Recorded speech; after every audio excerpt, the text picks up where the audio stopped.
and welcome to Talking with Talent. My name is Jack Sharkey, and first I want to apologise for the lack of episodes recently. Unfortunately, I've been ill, and I also want to apologise to my guest today. Is Ryan John? How you doing, Ryan? Yeah, I'm good, thanks. Hi, everyone. Very good. So, yeah, unfortunately, Ryan and I did actually record an episode probably about 3-4 weeks ago now, I think it was, and the audio ended up just not being great, unfortunately. So we said we'd redo it. We wanted to wait a little while so there was an authentic conversation rather than just trying to rehash what we just said. And then I became ill. So it's been a whole palaver, but everyone's on the mend now, and here we are. So thank you very much, Ryan, for bearing with me. It's much appreciated. No, that's no problem. You staying safe during this weird time? Well, I mean, obviously being military, I'm still a key worker. So for the last 3 weeks, I have actually still been going into work in Devonport Dockyard. So, but no, otherwise, I've been safe. No symptoms yet. But now I'm on leave and I've quarantined with my girlfriend for the 2 weeks I'm off. So, yeah. At least quarantined with someone is better than being on your own, isn't it, for sure? Yeah, indeed. I know a lot of people at the minute who they do feel a bit stuck and alone. Yeah. Well, one thing I'm going to start off with is linked to your military background as well. So your Instagram, you've got a description here. I'm just going to read it out. So actor, stunt actor, martial artist, writer, director, armed forces. Now that's quite a CV already without even going into your films and all your work. So how do you find the time to balance everything there? With a great degree of luck. I mean, I at the start when I sort of got interested in doing acting again, it was more just a case of just fitting it in where I could. So, sort of local performances, Amdram. In fact, just yesterday, there was this guy who was doing this like Doctor Who radio fan fiction. To which I lent my voice for. So it was just things like that. So literally fitting in where I can and can't do things. And then as it started getting a bit more serious, it would then be a case of I'd look for jobs which were available when I was due to go on leave. And then it sort of became a game of juggling between if something came up that I really wanted to do, I would, I'd swap shifts with people, or it really has just been a kind of a luck of the draw thing more than anything. Just going for it, hoping I could get it, and then obviously if I did get approved for the role, then going through the channels I had to arrange that time off. And a lot of people have been really supportive and encouraging of it. They think it's cool to have something this passionate about to do outside of the job as well. To them it's like, if you're happy at home with this as well, it's only going to make you better at what you do anyway. So it has just been a bit of a gamble really between can I get the time off to go do it, and if I could, or if the crew itself were actually happy to move it on their schedule to, just to have me in it. So it's only an interesting one. I'm lucky at the minute. I got into a job where I'm kind of in a cycle where I always know when I'm working and when I'm not. So if it's a case of the job comes up when I'm working and, I have to go travel for it, I'd then politely obviously say, I can't do that. I cannot go. If it's in my hometown, then great. I'm all for it. And then again, if the job, like I say, I have to travel for, but it's when I'm on leave, it's like, yep, I'm free. I can come. It's just picking what I can and can't do. Yeah, no, absolutely. So how did you get into the armed forces? Something you've done from sort of a young age, coming straight out of school, or? Yeah, so at school, my family, I mean, my mother, I've got 2 uncles, and, I've got family as far back as World War One that have served. So military's always been something that's in my family. When I started looking for jobs, engineering was a profession that interested me, and, they encouraged the fact if I wanted to go study at university or anything like that, the armed forces would support that. I did air cadets as well, so again, a hobby that kind of led me into that sort of lifestyle. I did engineering. Originally wanted to work on aircraft, so I applied to the RAF and the Navy. Unfortunately, I came to apply to do that particular aircraft engineer, and they said I'd have to wait 4 years. And yeah, just it's a very popular. It's a popular. I mean, everyone loves Top Gun. So I kind of asked, is there a quicker way in? I was a labourer, I was a shelf stacker, I just wanted to get out and start earning. And they said, well, you got good enough grades and you're intelligent enough. Why don't you go work on subs? So, and the time it took to get in would be 18 months. So I would literally finish my diploma in engineering, and then the wait would be over. So in 2012, that's when I began the basic training. I trained for 2 years, and then I've been serving on T-class submarines since 2013. So yeah, you say you've been in the military. Obviously, we're here to talk about acting and stuff. But is it something you would recommend to people as a great career path? In terms of steadiness and the opportunity to if you want a job that is going to set you for life, yeah, I would encourage it quite happily. Just find something that you want to follow.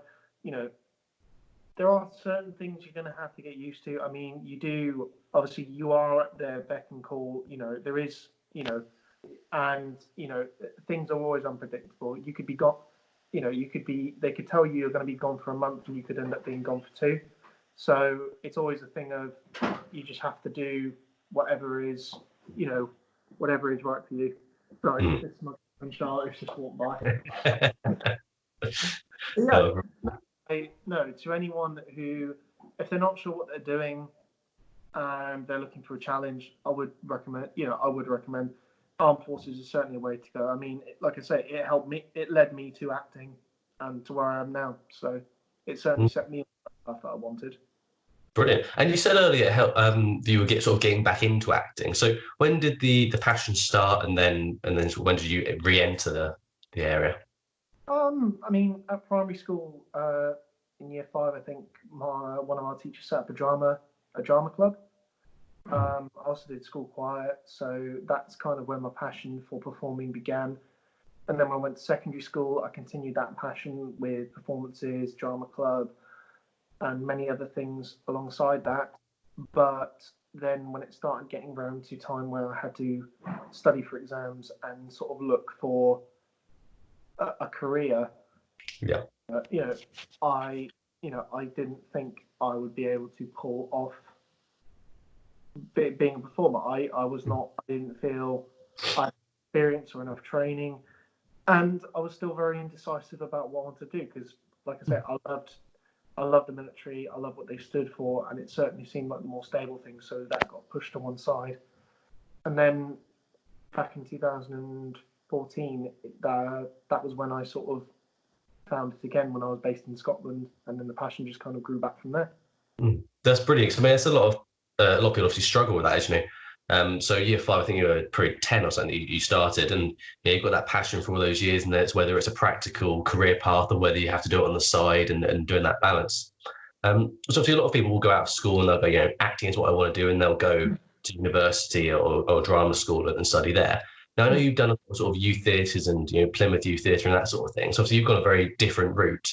What would you say to people that are in that predicament at the moment? Do you have any advice for them, or? What, just if they haven't been to study? Yeah, if they're trying to decide, I want to go and do a career and maybe do some drama on the side, or whether they want to go and do drama school or study it formally. I mean, I have the same argument with myself all the time. Should I go and study? Should I go to a drama school and study acting? I think it's really a personal thing because everyone does learn differently. Some people learn practically, they learn from trying and making mistakes and then learning from that experience. For some people, it is a case of literally they can pick up a book and learn something after reading it once. I think, and I do. A lot of the people that I sort of look up to when it comes to sort of acting or role models or people that inspire me. They all did it differently. I mean, one example is Liam Neeson, and he finished drama school at the age of 30, but before that he was trained to be a teacher. He was a driver for a beer company. So and then a lot of, I think for everyone, it's about what do you think is right for you. So if you think drama school is going to push you as an actor, do apply for it, do go for it. I do honestly think it just comes down to personal preference. It's not something that you can say this is the right way to Yeah. become. Everyone, why is it, why do people want such divisive casts full of different people? It's because you bring something different to that table. For some people, it's even the fact that because you had a previous job before you became an actor, they wanted to put you in that role. That comedian who was used in the In-Betweeners a lot, tall guy, he actually Yes. did before he became a comedian and Yeah. actor, which is why when he plays that role, everyone loves it because he's so believable, Yeah. but to bring something fun to it, something which you don't see in schools. Yeah. I think for everyone, be happy to get it wrong. Try what works for you. Try auditioning for drama schools, National Youth Theatre, even if it's just find find a local group who are putting on a certain production. If one year you get a certain role and next year you're like, okay, you know what, next year I want to go for the bigger part. I mean, that's how I did it. I started doing sort of local theatre, and then I thought, okay, why didn't I sign up to do some supporting artist work? See what it's like to be on the set. I did Mm. that, and then 3 months later, I was doing my first paid short film. Yeah. It, Yeah. it is just a case of just being an actor or anyone in the arts industry. It is a gamble, but kind of take that gamble yourself. But do the right. And also, if you've got a specialty or a skill, such as a previous job, or you're a gymnast, you're a martial artist, you're a painter, even if you've done bartending, put that down as a skill. Go for that role because you have got an inside track. You know how to do it, and Yeah. then from there, just start getting more decisive about what you want to do, and be a bit Yeah. more creative. Yeah, I think a lot of people sort of look at it as sometimes the negative, obviously starting a little bit later, but you've got to look at it as a positive. How many different skills you have. Obviously, from your military, you got a lot more discipline and hard working and that sort of thing. I used to be an estate agent, so you know, weird job change, but 12-hour days and that sort of thing. No Yeah, stranger to me. And then you jump on a set and you can do a 16-hour day sometimes. It's hard work, and a lot of people don't see that. But yeah, so I've been having a look through your CV. Um, and I noticed you still do a lot of stage work. Obviously, we spoke about the youth theatres and that sort of stuff as well. Is that something that you sort of prefer to screen, or is it just something you find as a different element, another string to your bow? I think it is a different element. I mean, I do love watching theatre. I think there's a much greater vulnerability in an actor because there is no do over, there is no second take, but also there is a real buzz just sort of being spotlight. You just see a whole host of sort of these ghostly faces watching you, and it is just that moment of all eyes are on you, Yeah, and there is something new. You are creating a world, and they're invited in. Whereas with film, it's more you create the world, and they can then sit back and watch. But then there are a lot. There's different elements to it, which I think I like. I wouldn't say I would not. I don't think there's a certain thing I prefer one over the other. I think it's I like them very much both for different reasons. But if someone said to me personally, you can either do would you like to go on stage and do this particular role for a few months, or if they said would you rather go and do like this Hollywood blockbuster, I just think personally, I like being challenged. Maybe that comes from the armed forces thing. I like having that test. I would probably pick theatre over film just because I like the challenge of it and the rush that it brings to it as well. nice, very nice. That's a very interesting answer. A lot of people would obviously go to Hollywood film just for the money, but yeah, no, it's great. And like, it's a completely different beast. And there's something almost sort of animalistic when you step on stage and your heart's going and you're nervous and you see all these people looking at you, and that performance is for them, isn't it, rather than a screen or a camera. It's something very different and connecting with people. Um, so yeah, your spotlight at the moment looks amazing for 2020 and even 2021. So can you tell me a little bit about your recent projects and your upcoming roles? I'm very interested in that. The legend plays on. Sure. So that has been certainly the most in-depth project I've ever worked with. It's we've been filming. that has literally been a 12-month journey from last April, when a friend of mine who's also an actor, he approached me with this story of this old man who went from being a flower seller to Birmingham rebel, recovering alcoholic, and then going onto the Scarface streets of Miami, and he ended up becoming a hero in that concert. You listen to this story and you think, you're pulling my leg here. This can't be real. You're making this up. And then I met the guy, and I just could not believe the journey and life he'd been on. And the guy, obviously, it's his story, and he very much was a supporter of the underdog. And at this time as well, I'd not been an actor or a filmmaker for very long, but this guy, this guy Luke Walker, who I'm friends with, and like I say, I've acted with, he, in terms of when it came to things like production and that, the way I kind of militarize it in a way is the thing he liked about it. The fact that there is a case of, this is the time, this is the place, this is where we're going to be, this is how it's going to go. He liked how sort of the productive side of it, because on set you want that creativeness to be able to express and do something artistic, but at the same time it is a thing of like, if you've only got a 4-hour window to film in one place, you want to have someone there who will keep you on the ball. So and we wrote the three, myself, Luke Walker, and Sarah Hogarth. We wrote the script together. I've mainly worked on it as a producer. I've also played the role of Alan Towers, who was one of Stucky's best friends in Birmingham. And the story, like I say, it follows.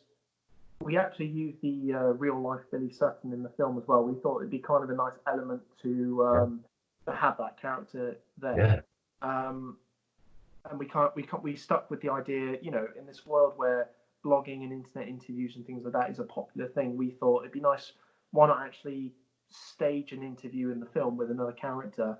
But then as he's on his way to that interview, things he sees remind him of the journey that he's been on. So from sleeping, from the night that he, 1979, he fell out with his mother again over his alcohol addiction, and his friends who he went out partying with, he ended up losing his temper and running out into the night, and he was missing for 3 days. Eventually, Alan Towers found him in his own flower warehouse, drinking himself to death, and at that point gave him, his ultimatum: either you stop what you're doing and live, or you die and you disappoint everybody. And thankfully, he took that leap of faith. He got himself sober, booked into Alcoholics Anonymous, and from there went on to help his community, his city, and then that led to him going over to Miami to see how they dealt with the crack cocaine, which was becoming a real problem in Birmingham. So he wanted to learn how they over there deal with it, and how can I prevent it from becoming. Unfortunately, this country has got a drugs problem now, but it was kind of interesting to know that actually someone, quite an ordinary guy, actually had gone through these places to figure out how to stop it. Yeah, it's very interesting. Obviously, usually you hear about sort of people doing research, that sort of thing, but you don't hear about sort of the everyday sort of guy going out and really trying to make a difference in their community by doing that sort of thing. Exactly, yeah. And we wrapped filming in January. Sarah Hogarth, who wrote the script and was also the director for the film, she's been editing it as well for the last 3 months. And, whilst it's sad we are in this lockdown, it actually has given her a lot of time to actually sit down and get this edited really well. Unfortunately, we had to push our preview of the film as well, obviously, keeping in line with the guidelines. However, a lot of film festivals are still up and running. They've just been turned into digital ones. So we do hope to share the film online with all these events coming up. And then at the end of this year, we hopefully plan on rescheduling a preview of the film for the general public. And then this time next year, we'll be looking to release it online so that everyone can see it. So that's the plan we have with this film. And, it certainly has been an interesting one as well. And looking at how can such an ordinary person who you think would be at his most down and out, we have, even though it's a film that's sort of set sort of 30 years in the making up to the present day. It's got a lot of themes in it which I think people will enjoy about it. It's not always a happy film, but also at the same time, it is an interesting film, you know. And there's, you know, I think as well how British the guy is. You know, I don't want to give away too much, but there is one scene in Miami where he does face off with a drug cartel member, and you know, the way he handles himself and you know deals with it, it's. I think people are going to find things very funny about it, just because that is, you know, that is just what, you know. You put a Brummie in Miami during the Scarface era, and just it's the kind of thing you'd expect to happen. But it's just funny to actually someone who actually did do those things. It's not just it's staged. Yeah. Yeah, no, I think you've raised a great point as well about, I think those are the best films as well. You know, life isn't all rainbows and flowers, is it? You know, life can be hard, and showing a true journey rather than sort of fluffing it up and making it all nice and lovey-dovey, I think is really important to show that, and like I say, show people at their weakest, and then when they're at their top as well, which is a nice story. Now, I know you did so much of the script and that sort of thing as well, and that was part of Art Noir Films as well, wasn't it? So tell people about how this came about and about the work that they're doing at the moment. Okay, so when I sort of begun getting back into my roots with acting, you know, we've got quite a large theatre community down in Devon, so there was plenty of opportunity there. But you know, having a background in martial arts and doing stunt fighting, I was trying to find opportunities perhaps where I could do screen roles, and unfortunately there wasn't many going around here, or I was too new to it to actually sort of be picked for certain, you know, roles, because you know it is a thing. You have to work up to getting to that place. And so I started, you know, jotting ideas down of characters or people or stories that I like, and then from there, me and a few friends, we sat. I wrote this two-page script called Leaper, which was a fancy idea based around sort of Greek myths, but it was set in the modern day. Okay. The idea of, you know, these immortal characters who lived in the present, but they've still got the grudges that the Titans and the Olympians had. Okay. But it's still going on hundreds of years later. But now, rather than being all mighty and powerful because people worship them back then, it's now far more, you know, spy thriller in a way. They're having to sneak around and you know, seek revenge that way. And when I thought, you know, if you're going to make stuff, you need to have something quite catchy so people can sort of find it. And I was a massive fan of film noir in terms of the stories, the characters, the way they shot things. It was a very different genre to many others, and it was a genre which, you know, you could still have romance in a film noir, you could still have action in a film noir, but it was still a very dark, gritty world. And that was those kind of films do entrance me, where it can be set in a dark world, but it can still have a very different story. I kept kind of messing around with the word noir and then I don't know, just one day something clicked and I thought Art Noir. But to this, you know, people still ask me to this day, what does that R even stand for? And I'm like, I really haven't decided yet. It's some people have said, you know, is it Ryan Noir? Is it real noir? Is it you know, it's just I don't know. I think I kind of like the idea. It's not just one thing, because if you look at the things I have made, you know, Leaper, like I say, is a sort of modern fantasy thriller. Legend plays on, you know, biopic drama. And then something which I did release under the Art Noir Films brand, which to this day is still getting quite a lot of controversy. I did a little segment from Midsummer Night's Dream by William Shakespeare, and we kept the language the same, but we set it in the modern world, and it was just the Titania, the Princess of the Fairies. She was walking home from a night out drunk with her friends. I played Oberon, and basically, obviously, I found her, and I'm confronting her about what she's been up to, and you know, to me, it was just kind of, Shakespeare is one of those subjects which a lot of actors want to do, but I think they're quite scared because it's such a niche thing. But I think the way I looked at it was, well, first of all, this idea that it's very grand and very regal.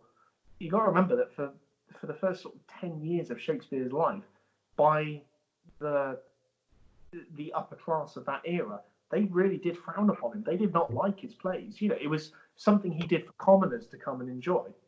And it literally was a brummie telling plays. So there's not so in terms of grandeur, there's not really too much there. If you thought about the idea of a Birmingham playwright trying to do that today. So I kind of just wanted to take it back a page and go, well, actually, if you take away the fancy costumes and the language and everything else, what is the story actually about? And in terms of Titania and Oberon, they're a cheating, malevolent, cynical couple who are constantly trying to make the other one pay, and they're trying to manipulate each other. Which you see that kind of thing on Hollyoaks, Neighbours, and EastEnders. It's Couples still a trying problem, to. yeah. So, some people have obviously said, I didn't know how to direct Shakespeare, and I did not quite know how to direct myself and Nala Hamizio, who played Titania. But a lot of people have actually said it's kind of nice that you showed it in a light where people could look at it and understand it. Yeah, I think that's one of the great things about Shakespeare. Like you say, the language. If the actor can understand it and break it down, which over time you look through it and you can understand the intent behind it, and then when the audience are watching it, even if they don't understand every word, if they can feel the intensity and what these actors are meaning, then they can put it into their own terms, and it makes sense. And that's the beautiful thing about Shakespeare, is that some people might find it wordy, but if you've got great actors playing it, which obviously clearly you did, then it doesn't really matter if you can feel it. I don't know about great just yet. I'll be but no, we had a great time with it, and something that me and an idea that I've been playing around with a few people. I want to take Tarantino's style of filmmaking and put it in a modern setting for Macbeth. Oh, wow. It's a work in progress, and the other thing which we've had a bit of deliberation about is whether to keep the language the same or to modernize it without changing it. And I know a lot of people will then just say, well, that's not Shakespeare at all, so why bother? But a lot of people just say that is the barrier between people understanding Shakespeare and liking it. So we sat down and we were like trying to figure out ways to modernize it, if you like. And the way they talk, it's very artistic. People don't talk like that. They're not very descriptive when they're if you said something like, we will dethrone the king, that's literally what they just said. They'll just say the dethrone the king. Whereas in Shakespeare, it's far more, we shall drown the tyrant in his own blood, and thus from this blood the flower of our new king shall rise. So we just tried to find a way to do that.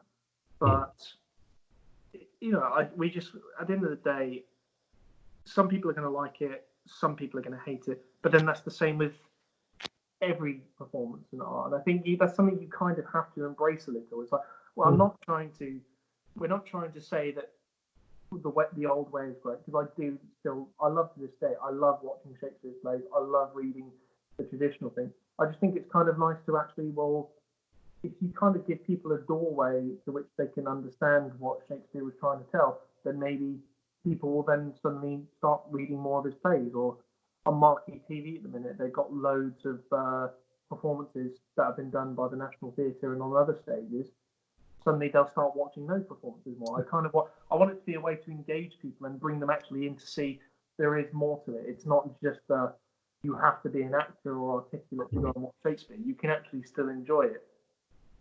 Yeah, absolutely. It's like you say, it's a very sort of poetic way of speaking, isn't it? It's very different.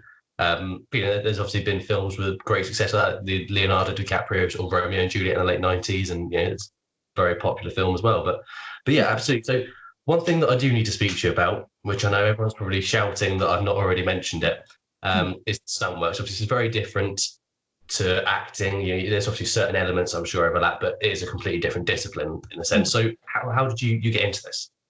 Well, I took up martial arts when I was 16. I was a massive fan of Donnie Yen from the Ip Man trilogy.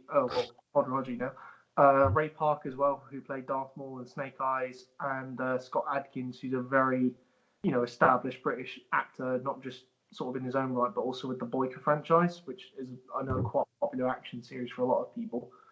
I carried on practicing it. I originally started out learning karate, and then I kept it up, and I started learning. Well, whilst I was in the military, they had different clubs and societies, so I took a bit of interest with their Brazilian Jiu-Jitsu, with Muay Thai, and I just kept taking things that I kept taking things I liked from it, rather than studying specifically for a belt. And then when I was based in Scotland, on a train journey, I got speaking to someone who said that they were training under this former wrestler who taught fighting for, well, the wrestling ring, but also for film and television. He'd done a lot of things like MI High and a lot of other BBC dramas. So I went along to that, and it was great fun. I got thrown around, tossed overhead. It was a really cool thing to learn. Like, how do you look like you're fighting without fighting? And then when I started doing acting again, I thought, okay, maybe this is something I could actually use on screen. And then when we did Leaper, that was quite action heavy, so got back into it and started learning more tricks. I then started getting interested in learning different weapons as well, because I thought that'd be a nice thing to add to that. And then I gradually started learning different things. I mean, last year I finally learned how to kip up, which is quite a cool little trick to learn, being able to literally jump from the floor to your feet. And it's actually got me, to this day, I think it's maybe got me 3 film roles. Most recently, it got me a short film that was being shot in Cornwall called Animal Rights. It's a horror film, but they needed a character who could do a fight scene with this actor who also did stunt acting. Okay. And I sent them my stunt reel, which was just a compilation of just me jumping about, kicking things, and then a couple of sort of small skirmishes, which I just filmed with anyone who wanted to kind of like say, it's like you say, it's a complicated thing to learn. There's so much you have to remember. It's kind of like violent dancing in a way, and you've got to have complete trust in your partner, and they know what they're doing. They're not too close. They're not too far away. If they're going to throw you, they're not going to throw you too hard. There's so many things, but that's kind of like a new challenge to remember, because if you can remember all that, when it comes to things like learning lines or learning movements, it's like it's if you can remember all this and still keep pacing and remember it, there's so many things you can add to it. And whilst we're in lockdown, there's not a lot going on film-wise at the moment. But just before we went into lockdown, I approached someone about, they were filming in Cornwall for a film called The Grail. I think it's based on the tale when Jesus actually came to Britain. Right. Okay. And they said there is going to be a bit of sword fighting and things like that involved, which they said they'd invite me in. But there's also another film they're shooting with an established actor, and the first thing the guy asked me is like, have you ever jumped out of a moving car?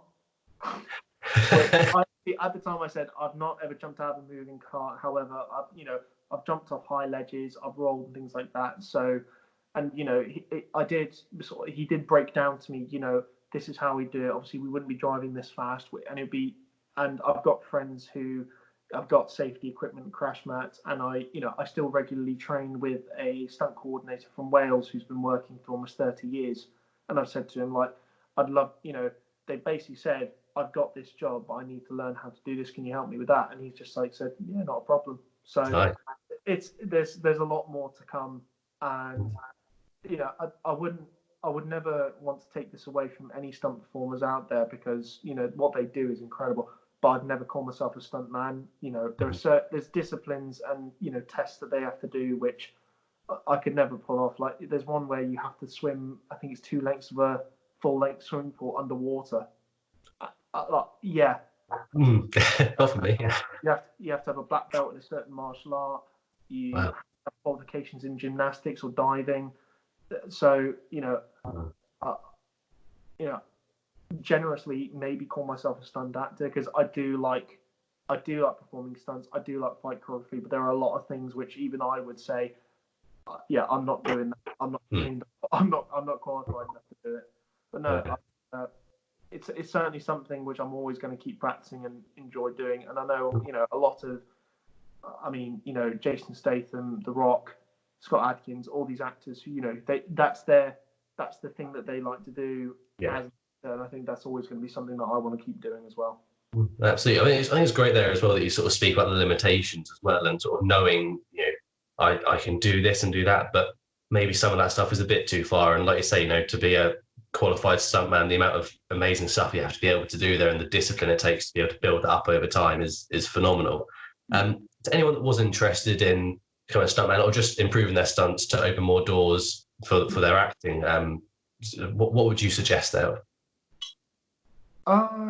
If I was going to suggest anything, I mean, obviously where I live, there's not a massive stunt community here, but there are courses and places around the country that do teach. Whilst I did learn firearms when I joined the military, I did want to get a refresh in skills, but also learn the kind of skills that would necessarily make me firearms trained for television. If they ever said, we want someone who knows how to do this. I trained with, I've only done their beginner's course so far, but a company called Bear Arms, who all of them are ex-services as well. A lot of them have done mocap work, stunt work, and various other things.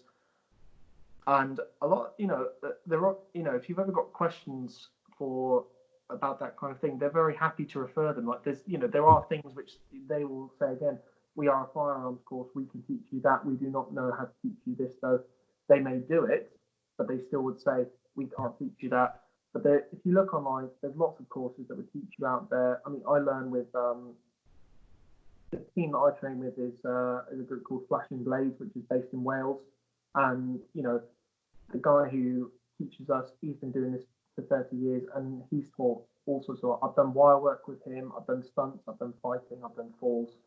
A couple of the videos you can see me wearing the T-shirt which says, a stunt crew on the back, me like jumping off a wall onto a load of crash mats. I think the craziest thing I've done with him so far, we were shooting a action film out in the woods in Wales, and there was this nice bit where there was this complete drop off. Mm-hmm. We thought, okay, wouldn't it be funny at the end of the shoot? We'll pile up a load of crash mats and we'll jump off. And it was, I don't know, maybe 12, 14 feet high. And when you're down there, you think, oh, that's not far away. And then it's like, oh, hang on, I've now got to remember, I've got to land on this mat, which is only. Yeah. It was absolutely terrifying. But he coached you through it. He said, this is what you got to do. But obviously, if you don't want to jump, don't, because you're more likely to.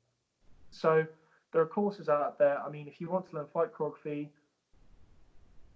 learning a martial art would be a good start. I mean, obviously BJJ is very grappling, which I'm not saying don't learn that martial art, because it is still a good one to have. And there's a lot of things that I've adapted to fight scenes from that style. But if you want to learn fight choreography, do a couple of martial art lessons, learn how to do that, because they won't just teach you how to fight. They'll, there's a lot involved in it. There's a lot of fitness, flexibility, things that a lot of the traditional martial arts will teach you patterns and routines. So having that background and being able to be taught a routine and remember it, it's got a lot of good things to it. But I do, I do occasionally teach people from time to time, but I won't, if there's things I don't know how to do, I would never say, come to me. Also as well, there's a lot of people, YouTube is a great forum. There's loads of, if you want to learn a certain kick or tricking or gymnastics, there are a lot of, good videos online which say, do this, this is how to do it. They'll break it down for you, make it easy. And again, it's just like with acting, it's personal preference. If you want to just be able to be like in a bit of a bar brawl where it's just a couple of moves, do that. But then if you want to sort of go into like Hong Kong cinema where these guys will do the craziest routines, in that case, then look up those actors, look at what they studied, look at how long they trained for. And I think it's one of those things where obviously you do need a partner to practice with if you want to do flight choreography. But there are a lot of things you can practice yourself. You know, I do post videos where I'll just be in my garden or I find a quiet place and I will just be spinning weapons, jumping around, and just keeping those kind of skills fresh.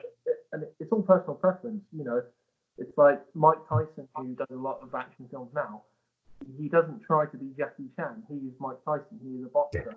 So find certain things that you like to do and learn, and then just you can. There are lots of ways to do it. Either join a club, join a stunt team, find you know. Even there are some instructors, you know, who may have retired, who may still be happy to pass on skills or pass on some. You know, the great thing about the internet, you can sort of look for anything these days. But you know, obviously, know your limitations and just be safe more than anything. You know, you're not going to be Jackie Chan in 6 months. It's, you know, as much as we'd all like to be that cool, you know, these guys do spend as, and it is a risky thing. I have been kneed in the face. I have landed awkwardly. I have hurt myself, and that was just practicing. That wasn't filming. So obviously, you just know your limitations and be safe and just practice. Don't, you know, if anyone I think claims that they are the best, don't believe them, because no one is. Things can always go wrong. You know, even if you're the best at what you do, anything can happen. But yeah, there's plenty of people out there who could teach and happily train, or those classes that you could learn to. There's always, the great thing about this industry, someone always knows someone to go to, whether it's fighting, acting, directing, editing. There's always someone who says, I know someone who can point you to this person. Yeah, that's brilliant. And obviously, we'll link your Instagram down in the comment section as well, so people can come and check out. Obviously, I've seen you train during quarantine as well, which is great to see. And I hope they can go on and check out our noir films as well, and hopefully see all the updates for once we're out of this very peculiar situation about obviously legend and all that sort of stuff as well. So that would be great to see people to keep track of your upcoming projects. But thank you so much, Ryan. Much appreciated for jumping on today. For having me. Thank you very much. If you've enjoyed the video, please like, comment, and subscribe, and we'll see you next time. Take care, guys. Bye.